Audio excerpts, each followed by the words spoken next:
Oh, hi, I'm Temple Grandin. I'm a professor of animal science at Colorado State University. Been there for 34 years. I had no speech until age 4. I was very lucky to get into very good education really early on. My mother was always encouraged my ability in art. She taught me to read when I was 8, just reading out loud with phonics. That was just wonderful. And I'd really appreciate it if I want to get somebody here to talk to, because I don't like just talking to just a sign that says Autism Community Store. And I can't emphasize enough developing a kid's strengths. I had ability in art. And in a lot of the things I've talked about, different kinds of ways people think. I'm an extreme visual thinker. That really helped me in my work with animals. Other people might be total mathematical thinkers. Some are word thinkers. But one of the things I think we really have to talk about is we're doing a good job with the younger kids in many different places. But where there's a problem is making the transition into adulthood. Because when I go to autism conferences, there are granddads that come up to me all the time. And they find out they're on the autism spectrum when the grandkids or their children get diagnosed. And one of the reasons why is, my generation, work skills were taught young. Most of those granddads had paper routes. And I'd recommend, especially for the ones that are fully verbal, around 11 years old, what can we do for a paper route substitute? How about walking the neighbor's dog? Has to be Mr. Jones's dog, not your own dog. You got to work for Mr. Jones. Maybe a church volunteer job. Help out at the farmer's market. Help an elderly neighbor. And then as soon as you're legal in Colorado, you can be legal at age 14. I'd avoid the crazy multitasking jobs at a McDonald's takeout window. I'd avoid that. But find something a bit quieter. But one of the things that would really help on a lot of jobs is a pilot's checklist. So let's say you got to close out that cash register. Step 1, step 2, step 3. What do you do to close out that cash register? Directions in a bullet point format, like a pilot's checklist, that would save a lot of jobs. These are things over the years that just keep coming up over and over again. Avoid the crazy multitasking, like chaos at Christmas time, for example, and directions in checklist format. Especially for tasks that require sequence, because I do not remember long strings of verbal information. So that's just a few little things. I'm seeing too many teenagers that aren't learning basic skills like shopping. I'm seeing a lot of problems with that. And I know some parents sometimes are reluctant to let go. But I've talked to 16-year-old honor students where they've never gone into a store and shopped by themselves. Now, we need to be doing a lot more of those kinds of things.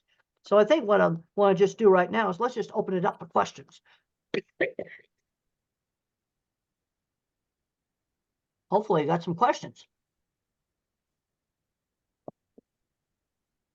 And you can put them in the chat too. I've got the chat open. That was my understanding this was mainly going to be question and answer tonight. So Dr. Grandin, I actually see all the people here that have their video feeds live, including me and my son. So if you can't see us, I can see you just fine. I can see you. Okay, I thought I can see you absolutely fine. Good. I thought that you had said that you could only see the. Well, that's when now that you're talking, I'm seeing you, not the autism store sign. Oh, okay. Well, in the top right corner. Just fine. Okay, in the top right corner, if you click on the view button, it should be right next to the sign in button. It might be different for you, but if you click on that, I just rather leave it. Heard. Right. Okay, we could start. We have a question in the chat. And I want to apologize, but the Facebook Live, I think, was making it echo really bad, so I stopped it. I am so sorry, but I couldn't hear Dr. Grandin. Are you going to be doing put it on Facebook later? So we can definitely post it later. Yeah, I think that's the thing to do. One question someone has is, what are some ways that helped when you studied? So this might be from a student. Okay, one of the problems I had when I was in high school, I was not a motivated student. I just wasn't motivated. And one of the people who helped get me motivated is my science teacher. He gave me a lot of interesting projects about optical illusions, because I found that was fascinating, because I had watched that in a science movie. And what he showed me is how studying was a pathway to a goal. In other words, there had to be a reason for studying. And when studying would enable you to become a scientist, that motivated me to study. Now, I talk a lot about in my book, Visual Thinking, also in another one of my books, The Autistic Brain, about the different ways that people think. And I think in pictures, it's very specific. Like, okay, I told you about the pilot's checklist. Well, that has come up over and over and over again, where that would have prevented losses of jobs over and over again. I mean, it's an absolute needed accommodation. It doesn't cost anything. It's an easy thing to do. Interviewing for work, I'd like to just cut that out. Half of all jobs are backdoor. And there's a very important scene in the HBO movie where I walk up to the editor of our State Farm magazine and I get his card because I knew if I wrote for that magazine, it would open a lot of other doors. And it did. And it got me into big, expensive national meetings for free. And I made myself a good livestock editor. Because another thing I learned is that I learned to sell my work rather than myself. Now, I want to just cut the interviews out. Half of all jobs, just bypass that. Use connections to get jobs. Awesome. Thank you for that. Gracie had a question. Okay. So, Dr. Grandin, how did you come up with the idea to create the hug box? Well, I got the idea from a cattle squeeze chute. That's a device for holding cattle, still side panels that squeeze them. And I noticed that some of the cattle, when they're getting vaccinated, kind of calms down. And a lot of individuals are calmed by deep pressure. And I talk about how I developed that in my book, Thinking in Pictures. But deep pressure is calming. Now, there's a lot of simpler ways you could do, like a weighted vest, a weighted blanket. I liked, the kind of long underwear, kind of feeling clothes all over, kind of pressure on my body from that. I liked that. There's a lot of things that you could try. Next question. How do you help a child who is avoiding touching sensory related materials like paint, sticky things, etc.? One of the ways is to let them control it. Now, let's say we get a problem with sound sensitivity and they can't stand a hairdryer. Let the child turn the hairdryer on and off, turn the vacuum cleaner on and off, turn the battery operated leaf thrower on and off. And sometimes they can get to tolerate a noisy thing when they are the one who turns it on and off. That can often help. And so we might give them a choice of some sticky stuff to touch, but let them just slowly dab their fingers in it, slowly where they control it. I found that when I take a shower, I hate a hotel where they got the faucet handle positioned so I can't turn the water on without carefully testing it first. It just sprays on me. Otherwise, I can't reach the control. I hate that.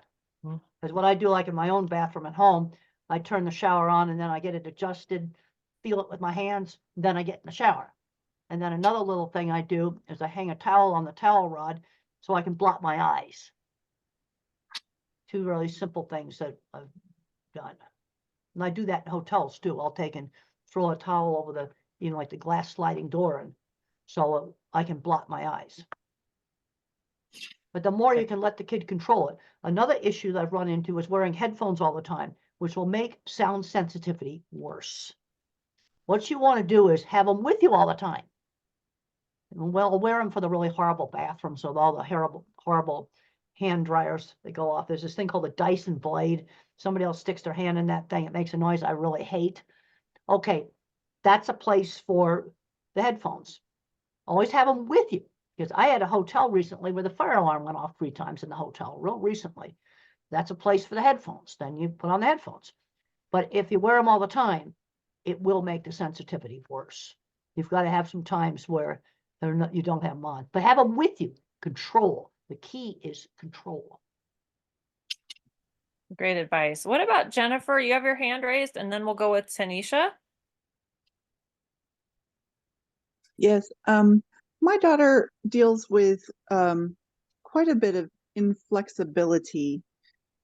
There's a major hang up on how things should be and the justice and the injustice of the situation. And I've tried to reason with her, like you were saying about studying. It wasn't necessarily what you wanted to do, but it was the pathway to a goal. There was a pathway to a goal. You see that over a night, I turned my motivation around. I still couldn't do algebra. I still can't do algebra. I'm a total visual thinker, but bad grades in history and English was goofing off. Plain and simple. See, now there was a reason. The other thing you have to look at is, let's take like good and bad. There's degrees of badness.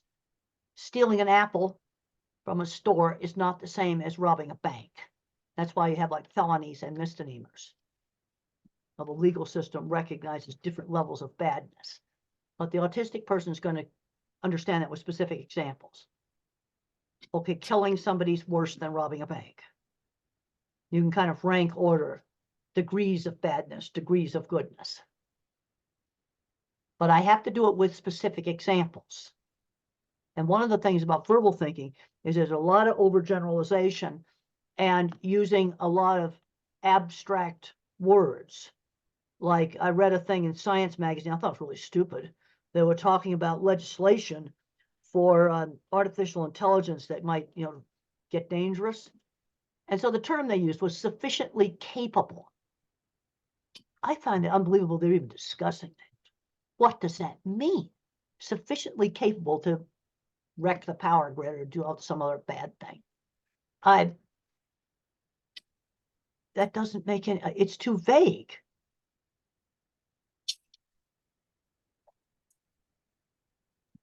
You see, I don't deal in the abstract. So when you ask me a question, well, one of the things I talked with a lady recently that there was some problems at work, and there was one person she did not like at work.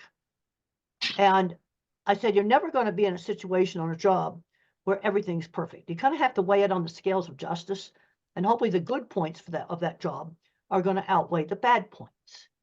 Like, okay, maybe the good points are, I love the boss, company's doing good work that's valuable, I can walk to work. Bad points, one of the employees smokes in the break room. Well, that's a situation that if you tattle on her, other employees are going to hate you. You may have to put up with that. But you always have to look at, do the good things outweigh the bad things? And then another place I'll draw the line is when I had an early job, I was handling advertising, and I was asked to place ads in magazines when I knew my boss was not going to pay for them. I quit. That's fraud. I'm not going to do that. But there might be other stuff going around where there's no job that's ever going to be perfect. There's going to be some stuff, the tasks you don't like doing. We have to, hopefully the good outweighs the bad. Thank you. Tanisha, did you have a question still? And Gracie had her hand up. See, I can't see that. Yeah, I got it. Okay. Tanisha, no more questions?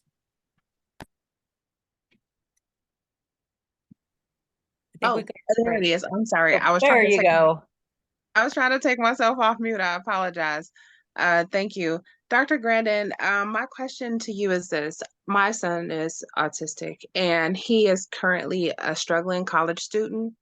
And he was actually attending CSU. He got in the first try, his first shot out, putting his application in, he got in. I was so excited. I'm like, oh my God, okay, I'm excited. That's wonderful. That's wonderful. I know, right? And so he struggled, he did really well in high school. All right, but well, first of all, you say he struggles. That I don't know with what? What's the problem? I don't know if it's the caliber of the classes. I'm not sure if the instructors don't understand his needs. And we have signed up for the Student Disability Center to get him accommodations. Okay, we have to figure out what kind of accommodations they might need. Extra time on tests is very, very common.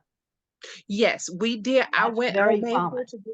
Yes, I made sure to do all of that, and yet and still I think they didn't understand that when they say he needed more time to complete assignments, they were still requiring or thinking that he was like a general ed student, that he can complete these assignments in a time frame that a general ed student could.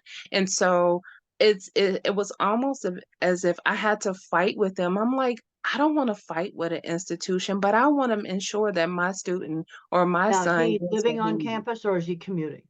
He was living on campus, but he's back home now and he's actually at Metro State. Yeah, he's at Metro. The other thing is, if you went, and I think this is a good thing. I was very lucky. I went to a small college for my freshman and sophomore year, where there was maybe 15 students in a class. And of course, CSU is going to have large freshman classes. And I didn't realize how important it was in the early years to go to the smaller school until I went out to Arizona State to get my master's, and I watched 500 people line up for freshman English. And I went, I am so glad I was not in that. And I think there's a lot of students where 2 years at the community college, and then when they're older, the junior and senior, the classes are not so big. It's much easier to deal with. So what kind of size classes was he in? You know, I guess I should have asked him that. I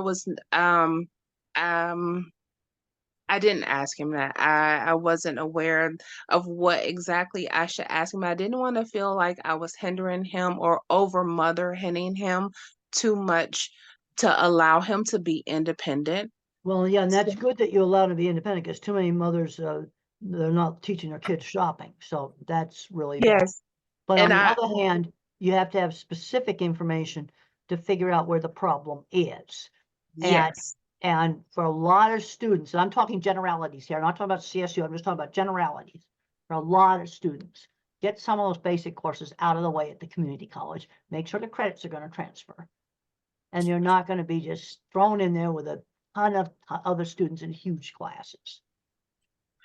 Thank you. And the other part I wanted to ask, what resources can I find? I've been searching for scholarships and grants or something that will help me as a single parent get him, get tuition paid for him, because trying to pay out of pocket for myself, for college for myself and for him is quite difficult. And I've not been able to find any organizations that sponsor or even support individuals with his particular condition.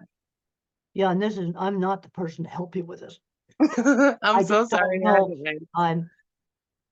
I basically talk all over the country. There's no way I can know. There's some federal things. We've come out with a new edition of my Developing Talents book on employment, and Kate Duffy, she covers the things I don't cover, like government programs that might be available. But this is mainly on jobs, not on education.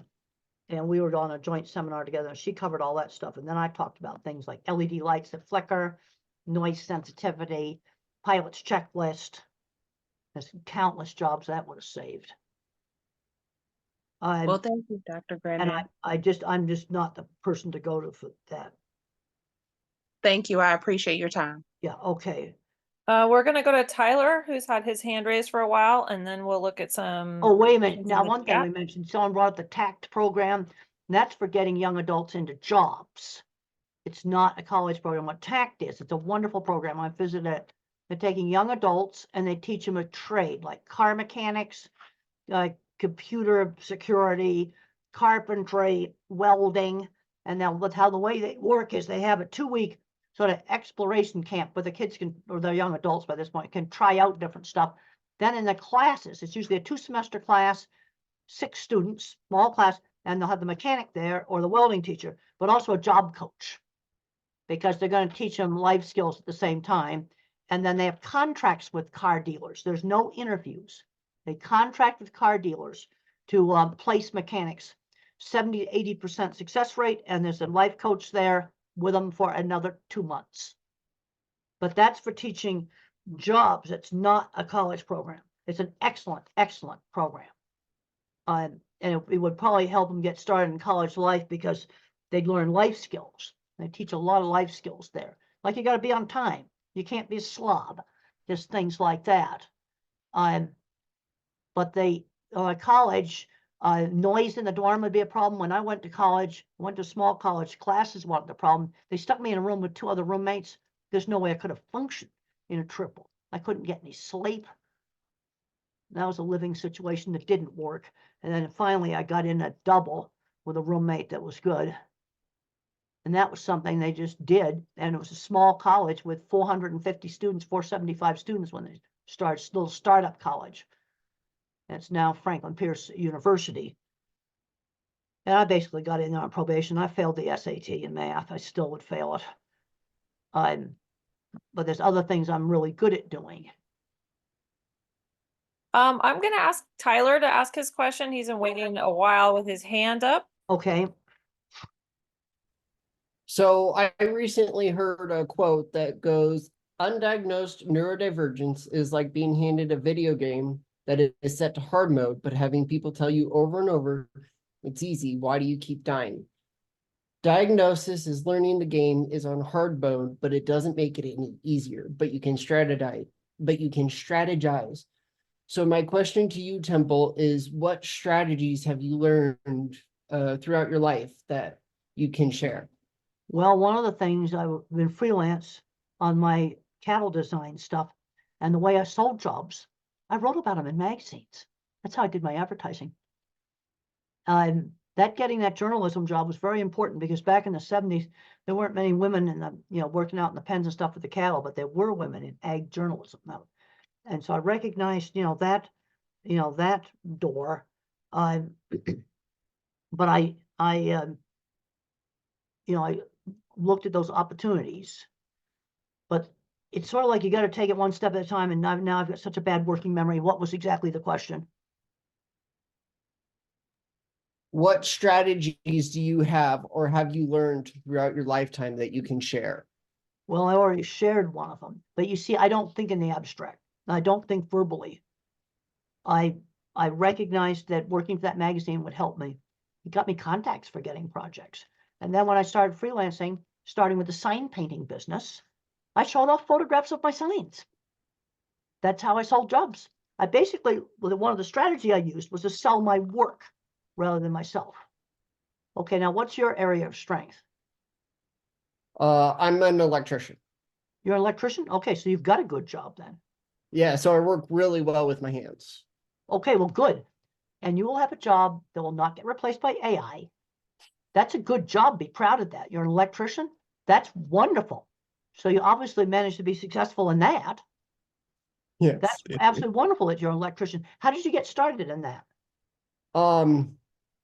Honestly, I was tired of changing tires and washing dogs and changing trash cans. So I went to a school here in town, and good. an electrician just happened to be the job that called back. Good. But you took the initiative to do that because that's a skilled trade that is not going to go away. You have a job, a job for life. That's not going to get done by computers. No, it won't. But there's other stuff that where I can see video game design, that's going to get taken over by computers. But that's great that you did that. Yes, yeah, obviously you want to get beyond entry-level jobs. And you did that. That's something to be proud of. You did that. No, Yes, be proud of that you're an electrician and you figured out how to get into a skilled job. I'm very proud. Thank you. No, I want to commend you for that. Yes, I totally agree. I'd rather be an electrician than washing dogs and stuff like that. Absolutely. We're going to go to the chat for a couple questions. Ellen says, was it challenging to write a book as a visual thinker? How do you translate your thoughts into words? Well, I just like making captions for pictures, and I'm not that organized. And so when I did my very first book, Emergence, I had a co-writer. But when I did the visual thinking book, this one right here, I wrote the rough drafts that were disorganized. Betsy, my verbal thinker, she straightened them out for me. Thinking in Pictures is all my writing. Betsy was my editor at the time. She said it was the hardest book she ever edited. a lot of repetition in it. But you see, you can also have the different kinds of minds working together. It is really a good thing. See, one of the things about the verbal thinkers is they overgeneralize. But this example right now, where one of you participants here became an electrician, that's a real example of success. No, that's that makes me really happy. But you see, I had to ask a few questions to find out he was an electrician. But he's to be commended for that, and that's a job that won't go away. Oh, thank you. I'm glad you're selling it. I was just looking at the leadership classes for a neurodivergent individual. I would want to be more specific on what you're trying to lead. See, I started out with, okay, I'm going to get the job at the magazine, and then it would also got me open doors into feed yards. That scene where I get the card, it's really important. How did I have the guts to go up and get that card from the editor? Because when I was a little kid, I sold candy for charity. Yes, it did help. The other thing I did, and this is what all kids did in my generation, when you were 7 or 8 years old and the parents had a party, you had to put on your good clothes and greet the guests and serve the snacks. Although we didn't touch the alcohol. But that taught skills. So I had the guts to go up and ask for the card. See, that's old-fashioned 50s training that actually was really good. So I'd like to find out more about what you want to do in these leadership classes. What is your goal? What do you want to do? Leadership of what? See, this is where, as a visual thinker, I have to have very specific information what kind of classes you could take. I can reading Dale Carnegie and stuff like that, and Power of Positive Thinking. Reading some of those books when I was young, I found them helpful. Norman Vincent Peale, I think that's Power of Positive Thinking. But write a book, yes, I was disorganized, and this is where I needed an editor. See, this is where I need to work with a visual thinker. And then the books that I've written totally myself, they usually have very short chapters, and that stops the rambling. And then making an outline. I don't write more than about a half a page of text without an outline. Can you talk about sensory oversensitivity and how to tell the difference when the child needs extra support? Well, where is the child throwing a fit? If it's the middle of a busy Walmart, that's probably sensory overload, or the train station or something like that. That's probably sensory overload. Let's say the first trips to Walmart, let's do it when it's not busy. A loud party, a loud restaurant. Those are the kinds of places you're going to get sensory overload. Those bathrooms are those horrible hand dryer things. Those are the kinds of places you're going to get sensory overload. A quiet living room, listening to music. I think you got the headphones on. No, that's not going to have. Won't have sensory overload there. You see, but I just see it. You see, I see it. I see noisy restaurant with TVs all around. I can't hear other people when they're talking, so I tend to stop trying to hear the conversations, and I'll look at one of the TVs. I can kind of, zone out. But usually it's in an environment that's really busy. It's not going to be sitting out in the front lawn quiet, reading a book. That's not where you're going to get sensory overload. See, I see that. Ronnie, would you like to unmute yourself and ask a question? Yes, thank you. Dr. Grandin, you mentioned AI briefly a couple of times already. My own experience with iterations of I show it's definitely artificial, but it is far, far from intelligent.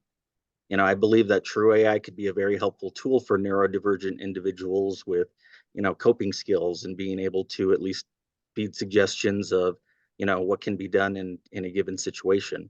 Well, I think it What are your definitely- thoughts on AI? Well, I think one of the things that's really going to help is people where English is not their primary, not their native language. It's going to really help with that. It can help with writing and copy editing. Now, the thing is, like some schools are banning it. Like I review journal articles. Well, they make it very plain that I'm not to use AI. In fact, I'm going to be retracted and kicked out if I use AI. They're very clear. I'm not allowed when I review a journal article to use AI. I don't even have it on the computer because I'm not supposed to be using it. And I don't want to ever get accused of using it. But I think there's other places where let's say, for somebody where English is not their native language, for improving English in journal articles, some journals will allow it for that. They'll allow it if you state exactly what you used it for. I used the AI program to copy edit the grammar. And that's all I used it for. So some journals require disclosure. On journal article reviewers, one journal, whole big bunch of journals just says, no, you're not going to use it. No, they made it very explicit. I was not to use it. And, yes, to your point, and- I'm a big fan of Grammarly. well, yes, and I think that those things can help a lot of people. Another thing I noticed on ChatGPT, it can, can I make this like serious, more light? So maybe that really rude email, maybe you need to put that through ChatGPT nice mode before you send it. I can see using it for that. No, there's a lot of things. Now I'm very concerned about computer hacking into major infrastructure stuff, and the devices they use to control a lot of industrial equipment is very hackable. It's old legacy layers of programming. Like when AT&T went down, it broke my messaging app from United Airlines in a very weird way.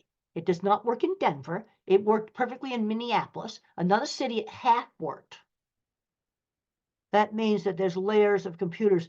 Well, I was in the airport recently and I watched them open up this big drawer on the back of one of the gate desks. And I saw an ancient 1970s teletype machine. That thing runs on Fortran.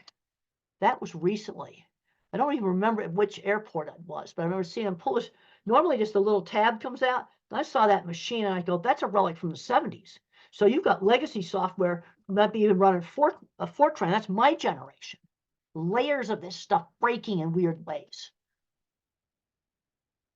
Yeah, I'm kind of I'm going to be keeping track of whether I could just get the app and fix it, but I'm kind of interested in how it broke in a really weird way. And I think it has something to say how. And then I see that, and then you see I'm an associate thinker. So then I see that ancient teletype machine that I did statistics on in the early 80s. Yes, I hear your concerns. I work with instructors at a technical college here in Metro Denver, and when it comes to industrial equipment, whether it's used by our welding program or our automotive program, just across the board, they're using, not anything as old as what you mentioned the programming language was, but they're using Windows 7, Yeah. Windows 8, and they're using devices that are on versions of Android that are no longer supported. So I also see a very big opportunity Well, I'm there very for a lot of concerned people. about something breaking major infrastructure. And the way I would protect it, let's take big water pumps. You run them dry, it can wreck them. I'd put an old-fashioned flow meter on that pump. It runs dry for more than 10 seconds. Old-fashioned electrical, not electronic controls to shut her down. In other words, if the computer tells it to wreck itself, get too hot, let's say some other piece of equipment, get too hot, spin too fast, old-fashioned equipment is not even electronic, just turn the thing off. I have got to protect vital infrastructure from being damaged. And I've worked in industry, for 25 years, I worked in heavy construction, meat packing plant stuff. And I've thought a lot. I basically have to, I'm looking at it this way. I got to protect my infrastructure, my physical stuff against the computer. And if it going to run in a parameter that could hurt my equipment or do something dangerous, it's going to just shut down. Because I can't risk breaking stuff that I can't even buy for 2 years with a 2-year wait time to get it. That's the way I look at it right now. Big infrastructure, I got to protect it. Would it be okay? Old-fashioned stuff that can't be hacked because it's not even electronic. Sorry to interrupt there. Okay, sorry, I get interested in talking about this. It's fascinating. You have a lot of knowledge on a lot of topics, I can tell. Community Someone, college, well, I just think, I totally agree with Taylor Steele here, that I think for a lot of students, and I'm talking generalities, not talking about CSU, I'm talking total generality, that for a lot of students, that those freshman classes, those early, big, huge classes, take them at the community college, where you've got a smaller class, the instructor's gonna have time to work with you. After I watched 500 freshmen line up for an English class at Arizona State University in the 70s, I'm going, I am so glad I didn't have to participate in that. And I didn't realize that until I actually saw all the students line up for it. someone is asking if you have had any challenges working at CSU or what your experience is like working there. Well, in any place, you're going to have, people you like, people you don't like. You have that any place. I'm not going to go into any details about anything at work, but every job, there's always going to be a certain amount of stuff that goes wrong. Now, when I worked in construction, and I worked on a lot of different jobs, and there was a big difference between the best meat plants and the places that cut corners, like what happened to Boeing. You took a well-run company and you cut corners, like leaving bolts out of that door and things like that. And I worked for every major meat company, and I would be out there for several weeks on these job sites. And there was a big difference in some were better than others, but none of them were perfect. It's sort of more like, well, maybe one was 90% right most of the time, and one was only 20% right most of the time. I don't want to work there very long, but every place has a certain amount of problems. And then there's a point where there's one place I worked with, they were breaking every safety rule. They had all kinds of accidents. They were just awful. Yeah, I wouldn't want to work there. But no place is going to be perfect. Also, in a big university, I'm just talking in generalities, there can be a lot of difference between departments. Each department is kind of its own little thing, and those can vary. But as a general principle, I think a lot of people on the spectrum are going to do better to do those freshman and sophomore classes in smaller classes. We have a question, Temple. My friend Chris is nonverbal, but he just typed a question to you. Okay, good. He's What is? asking, can I help be someone useful? It's an open-ended question. And he also said, great mind in you, Temple. Well, thank you. I really appreciate that. And one thing I'm a big advocate is teaching non-speaking individuals to type. I'm a very big advocate of that. And one of my favorite books is Tito Mukhopadhyay, How Can I Talk If My Lips Don't Move? Types completely independently. And he talks about sensory scrambling problems, talks about visual distortion, especially visual distortion. He also talks about the great effort it takes to type out a sentence, a lot of effort. He types very fast, and then he has to rest. And then he can answer another question. Another book is Carly's Voice. And then there's a sequel to The Reason I Jump by the Japanese boy. And the sequel book is better than The Reason I Jump. He's older and got a lot more insight. And I'd recommend to teachers and parents that, they should read those. And I'll tell you a little secret on the typing.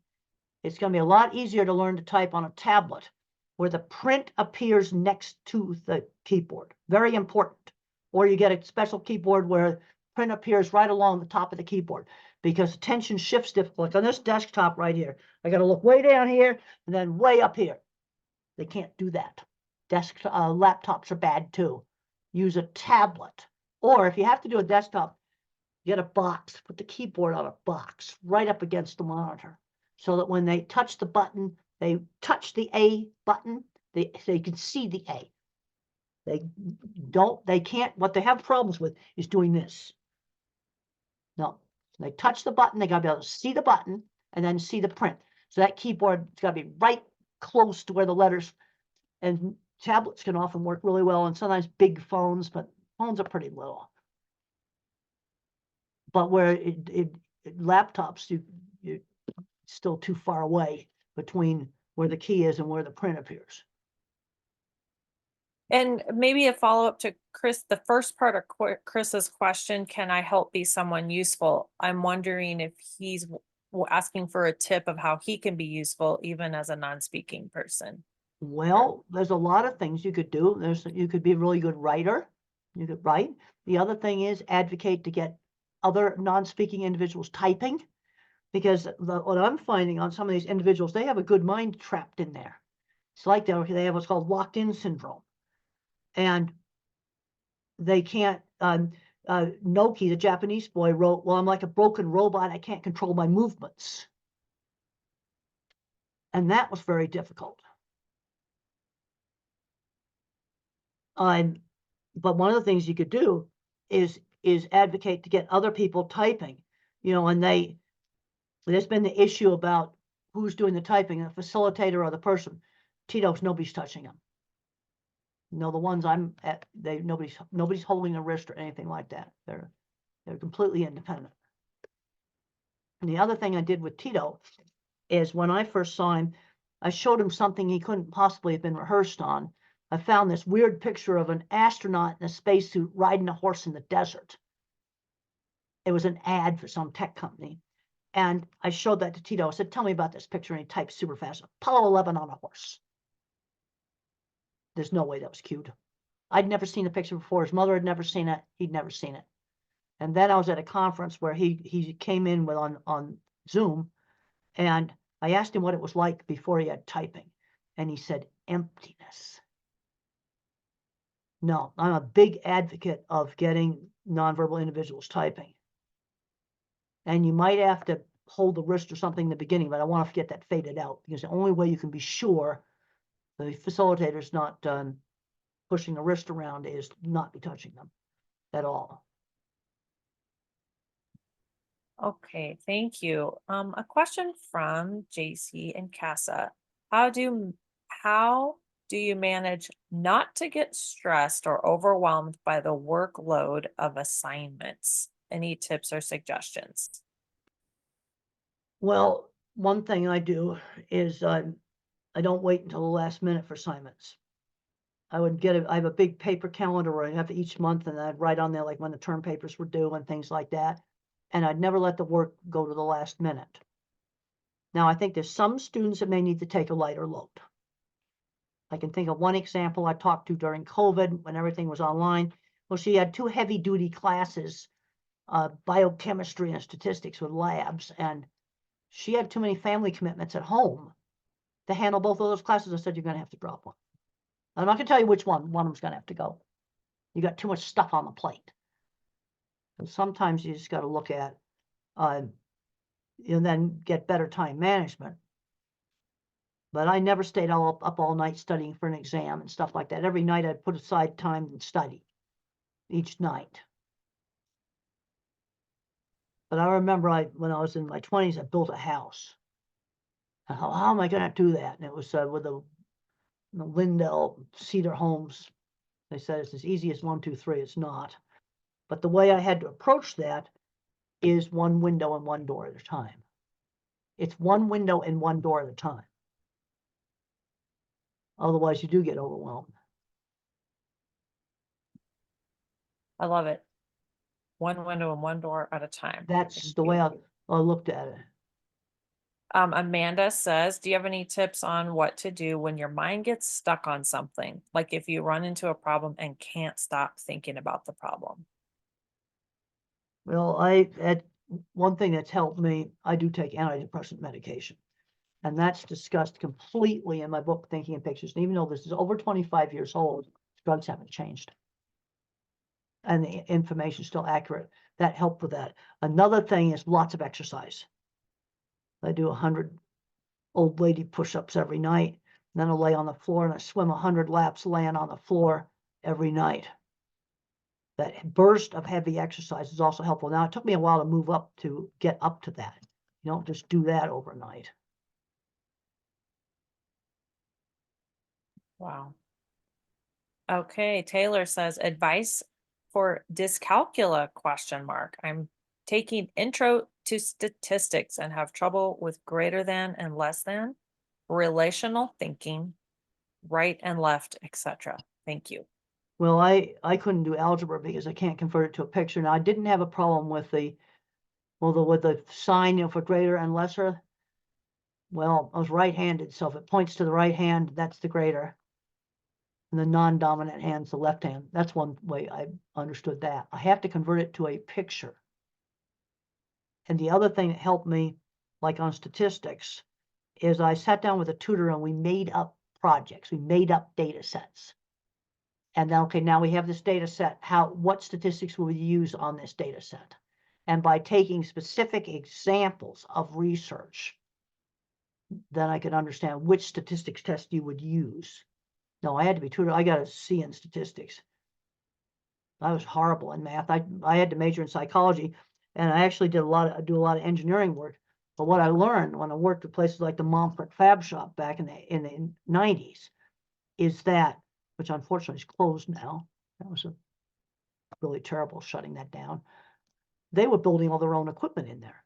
And what I learned was that the people working in the shop were inventing equipment. They weren't just fabricating equipment. They were inventing equipment.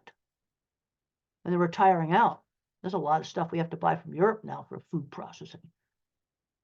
The guys in the shop do a lot of engineering stuff. You see, that's the kind of stuff I know how to do because I can just see it.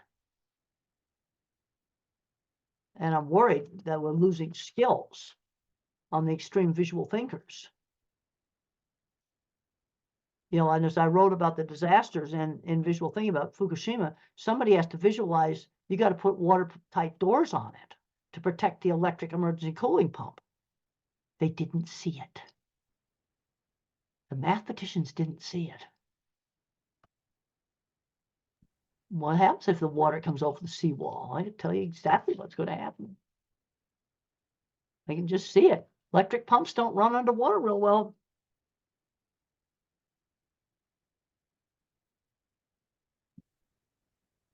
Our friend Chris, it turns out Chris writes poetry and has a company that prints his poetry on shirts, and he really appreciated your answer about the typing and being a person who doesn't Well, use- maybe some of them be some non-speaking individuals that can make some good things to write on shirts. That's something you could do. You see, now I just see it. When Tito said emptiness, I remember standing, and I was talking to him standing at the podium, and he was on Zoom. That's like, whoa, how profound. I don't think there's any way that was cued.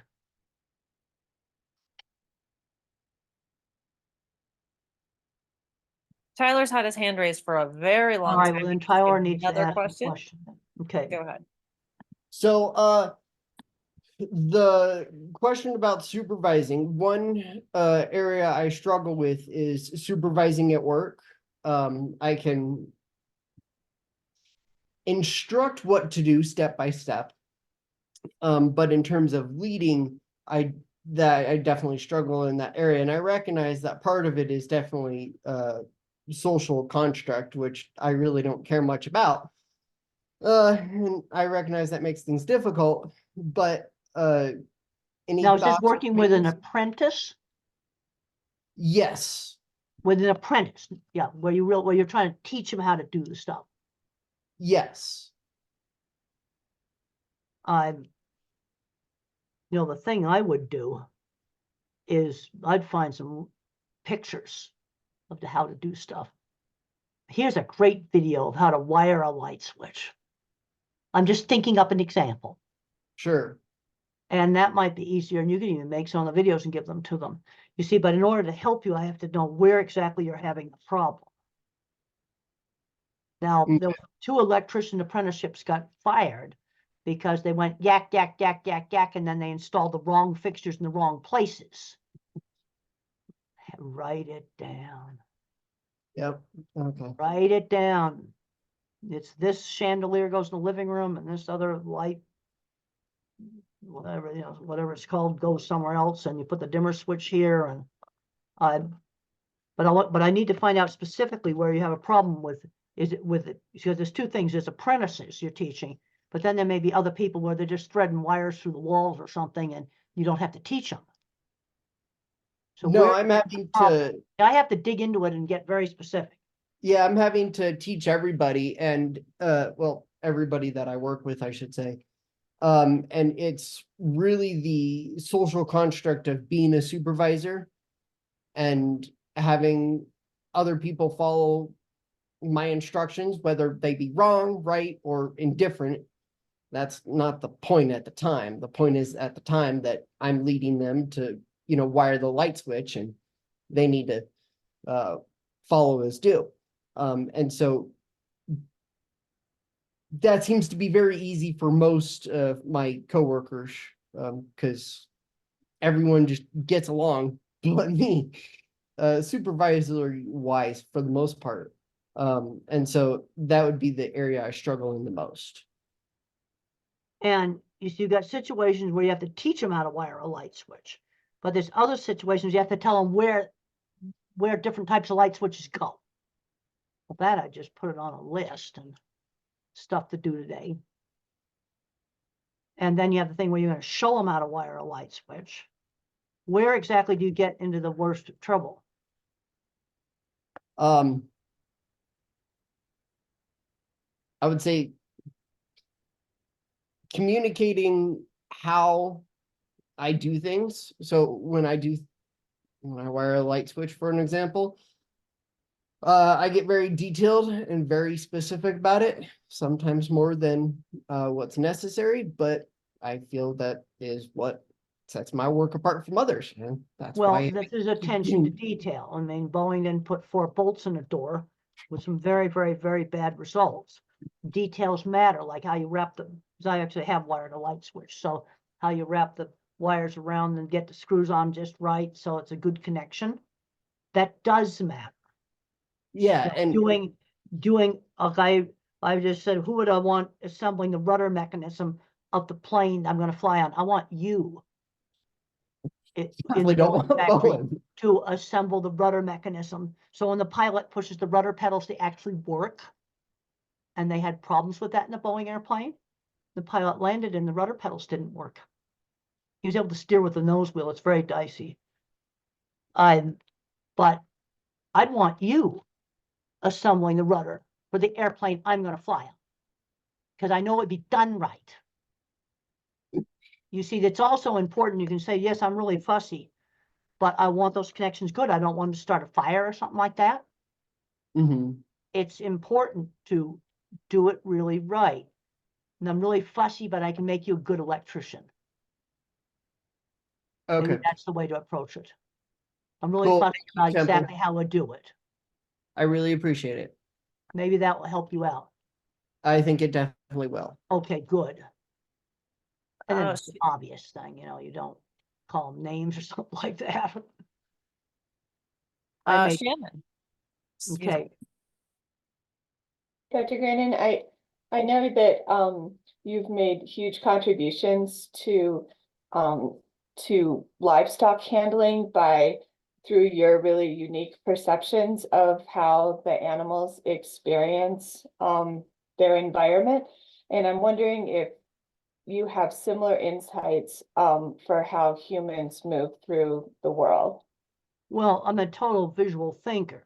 Animals don't think in words. Your dog is all sensory. What is it smelling, touching, seeing? It's all sensory based, not word based. So my memories are visually based. They're sort of like all those pictures on your phone, and I can search through them and I click on one and it moves a little bit. That's how my memories are. Lots of little phone pictures, but I don't remember every hotel room I stayed in. Just really weird and really terrible, I remember. And the hotel where the fire alarm went off. And I remember that real well. There's something really good or really, really bad. But it's my memories are stored as pictures. Then you have the mathematicians where their world is all patterns.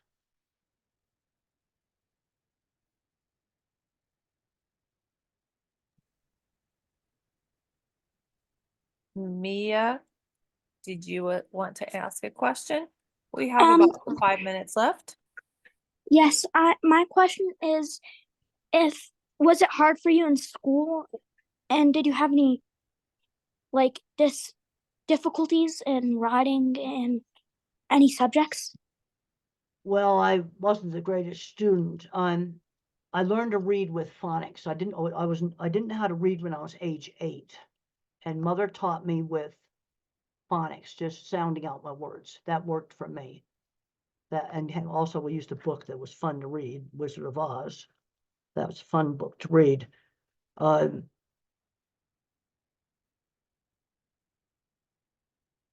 Fortunately, I was able to get through elementary school without being bullied because the teachers explained that I had a disability that wasn't visible, like a wheelchair. I'm bullied horribly in high school. I want to emphasize the importance of friends who shared interests. That's where autistic people are going to have friends. They want to talk computer programming together or ride horses. A lot of autistics aren't that good at sports, but when I was in the school where I got bullied a whole lot, I did play volleyball with the other girls. There was no teasing there, no bullying. That's friends who shared interests. In fact, I actually got a volleyball award. Friends through shared interests. Really, really important. That's where you're going to get friends. Thank you. Okay, hope that's going to help you out. We have time for probably 1 or 2 short more questions. Does anyone else have something? Well, I'm just going through the chat here. Put the names of the books up there. That's good. Delightstation.us. I'll have to look that up. But the thing is, I think, like I was talking with the electrician, I know wiring can cause fires if it's put together sloppily. And then let's say the student starts to get a little annoyed. Let's go back to Boeing. They started cutting some corners with very, very bad consequences. Yeah, selling the airplane factory to what they call the fuselage factory to private equity was not a smart thing to do. No, there's a place for the really fussy person like you to make sure the rudder mechanism is right. Yeah, I want you to install it. I want you working on my electrical system in my home. It's important to really do this stuff right. Also, a CSU graduate works in graphic and web design. Okay, I hope that's going well for you. From Amanda Freemuff. Meeting with individuals with autism or neurotypical people. The first step, and then kind of finish up on that, and I do a lot of talks to businesses, is you have to understand that people think differently. I didn't realize that I thought in pictures. I thought everybody thought in pictures until I discovered verbal thinking in my late 30s. I was shocked. First thing you have to realize that they think differently. Verbal thinking is very big concepts. Okay, how do we make the classroom more inclusive? I start thinking about, let's do something about the LED lights that flicker. You can test them with slow motion video. Let's get more written directions, written in bullet point format. We got to get bullying under control. Okay, that's 3 specific things that I can do to help make the classroom more inclusive. See, I don't think in broad generalities. And this is something I've had to learn about the verbal thinkers, is I have to drill into them and ask a lot of questions to find out exactly what the problem is. They say, oh, we have behavior problems in the classroom. And then when I drilled into it, I found out they took a 3rd grader who's a math genius and they kept making him do baby boring math when they should have been giving him the algebra book that I don't understand. They should have moved him ahead in math. And there's a gigantic behavior problem because he was doing baby math over and over again. Move him ahead. Or maybe they had a behavior problem because noise or something. You know, I have to ask a lot of questions and try to find out what the problem is. Because the verbal thinker overgeneralizes, and the autistic is too much detailed information.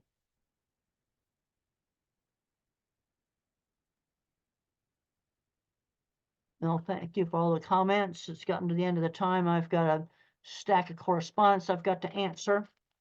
And I'm get ready to go on a trip tomorrow, teach a class, go to the airport tomorrow. Hope the rudder bolts are good. I'd like the electrician I met tonight. That's the kind of mechanic I'd like working on them. We thank you so very much.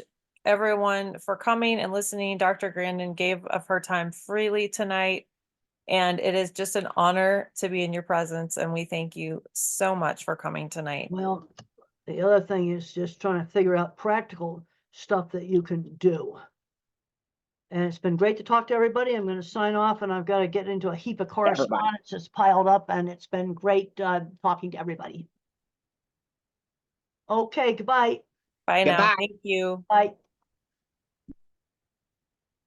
Yes.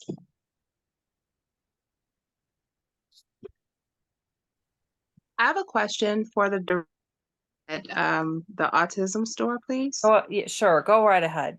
Okay. I'm Hi, still how here. are you? I was wondering, I thought I saw, for some reason, I incidentally got logged off, and I was wondering, I know this is being recorded. Will it be sent to the individuals who signed up and registered, or how will that work? We can send that to the whole registered group, as well as then we always post our videos to our YouTube page. Oh, okay. I wasn't aware of that. So we have a Um, YouTube page full of our like trainer videos that we've done or special guest videos. And okay. but yes, you will get that if you signed in to come to this tonight. Okay. And then my second question was, I saw that Dr. Grandin had put up a couple of books of hers, and I don't know if you have them all in your store or not, but I'm interested in reading them for myself in regards to my son. And so I just wanted to know if you had all of them that she wrote, or if it was just specific ones that are Right. in the store. I think she's written over 50 books. I'm not sure. Oh, wow. It's incredible. And we don't have them all. We have the visual thinking. That's one of her newest books. Okay. And we have this scientific exploration book for children. That's one of her brand new books as well. And we have a couple others, and I can't think of their names right now. You're welcome to call the store during regular business hours, and someone can go tell you exactly which books we have. Okay. For And then sure. my last, I promise this is my last questions. Okay, it's okay. Do you offer jobs to individuals with autism so they get the opportunity, the skills to build skills in an environment that doesn't seem so overwhelming to them as opposed to working in like a general environment with the general public? Our staff, yes, is neurodivergent and or a caregiver or a like a professional who works with the autism community. So we do hire folks on the spectrum. Yeah, so would be again just contact a store for more information about how that would work. Okay. Yeah. Well, thank you so much for putting this on. I did not want to miss this for the world. I'm like, oh my God, I've caught her in one instance before where I got a chance to speak with her directly, but this was so good to have her actually take the time to answer questions and speak to the individuals of whom that, most people don't get a chance to really talk to or even acknowledge. And so I appreciate you guys putting this together for us to be able to do so. You're very welcome. It's our pleasure. That's what we wanted. Thank you. Thank you. Have a good night. You too. Ronnie, can I answer a question for you? I was actually going to answer one of the questions that previous speaker had. So the two books of hers that she mentioned, the first was visual thinking, but she also specifically mentioned thinking in pictures, which I believe is one of her first books. Yeah. The other thing was that in terms of what she was asking, Brewability is another organization that hires neurodiverse individuals. I'm sure that there are probably many, many, but Brewability comes up because of the recent screening and World Autism Day. Thank you for offering that. Olivia? Yes, I just wanted to say thank you as well. And this was lovely. I've seen Temple speak a couple times and it never gets old for me. And then I work with Delight Station. We were at the resource fair last summer. And we are a streaming service. I know this won't apply to everyone, but specifically for folks with IDD and adults with IDD. And we're currently working on a series about getting jobs and having success at work and all kind of the ins and outs. So those will be up soon. And then I just wanted to also point out our friend Chris's website again, and I'll just put it in the comments here, Lopsided Heart Creations, because I think we could all enjoy checking that out after too. And I'll put my email there if anybody wants a free trial of Delight Station, if that applies to you. Shoot me an email and we'll hook you up with that as well. And can you send us at the store or contact us at the store with the Delight Station information about how folks can sign up or get more information? Yeah, That that'd would be great. Yeah. And we can bring some cards down or something sometime maybe. So Hey, I wanted to ask, did you, I'm not sure that Dr. Grandin got Chris's website. I don't think she saw it, but I think that she would really appreciate it. Is there any way to get that to her? Absolutely. Okay. I Think think of she will like to see that. Yeah. Great idea. Thanks. thank you guys. Thank you, Chris, for your wonderful, wonderful question and for sharing with us your talent. Oh, thank you guys so much for listening and being such a support over there. We really appreciate it so much. Super Thank you. honored. We are so glad that you came tonight, Chris, and shared what you're doing. I think it's wonderful. Everyone's so stoked about you, man. Absolutely. We are going to sign off here, folks, and we will send out the recording. And if you need anything from us, just contact us at the store for sure. Thank you. Thank you all. Have a lovely night. Bye. Bye, everybody.